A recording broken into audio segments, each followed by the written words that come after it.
हमारा लक्ष्य स्वर्ग के राज्य में प्रवेश करना है।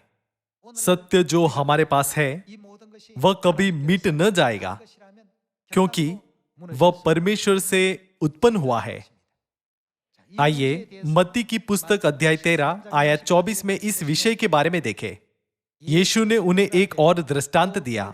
स्वर्ग का राज्य उस मनुष्य के समान है जिसने अपने खेत में अच्छा बीज बोया, पर जब लोग सो रहे थे तो उसका शत्रु आकर गेहूं के बीच जंगली बीज बोकर चला गया। जब अंकुर निकले और बालें लगी तो जंगली दाने के पौधे भी दिखाई दिए। इस पर गृहस्थ के दासों ने आकर उसे कहा, हे स्वामी, क्या तूने अपने खेत में अच्छा बीज न बोया था? फिर जंगली दाने के पौधे उसमें से कहां से आए?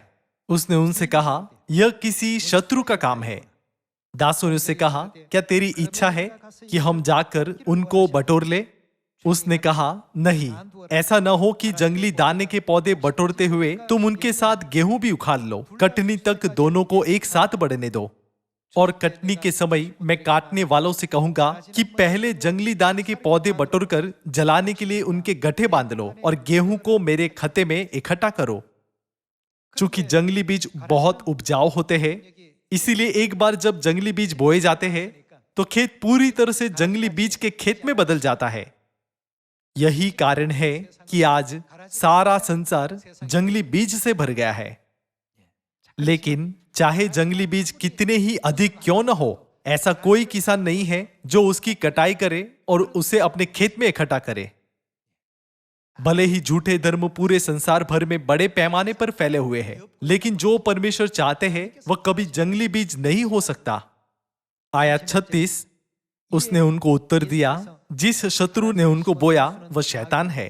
कटनी जगत का अंत है और काटने वाले स्वर्गदूत है। अतः जैसे जंगली दाने बटोरे जाते और जलाए जाते हैं, वैसे ही जगत के अंत में होगा।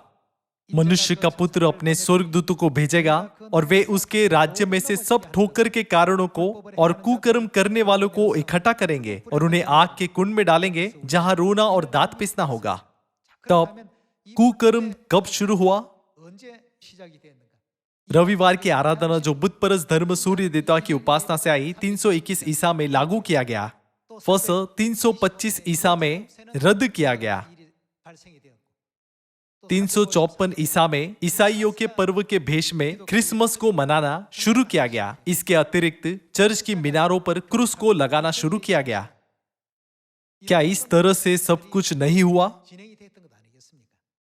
यीशु परमेश्वर है जो आदि से अंत को देखते हैं, इसलिए उन्होंने हमें जंगली बीज का दृष्टांत दिया।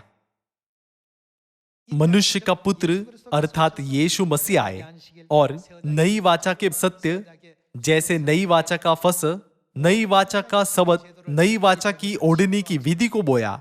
लेकिन शत्रु शैतान बाद में आया और पूरे संसार को जंगली बीज का खेत बना दिया। हमें सत्य को जानने देना चाहिए और किसी भी प्रकार की गलतफहमी को दूर करना चाहिए। हमें जो गलत है उसे सही करने में सक्षम होना चाहिए।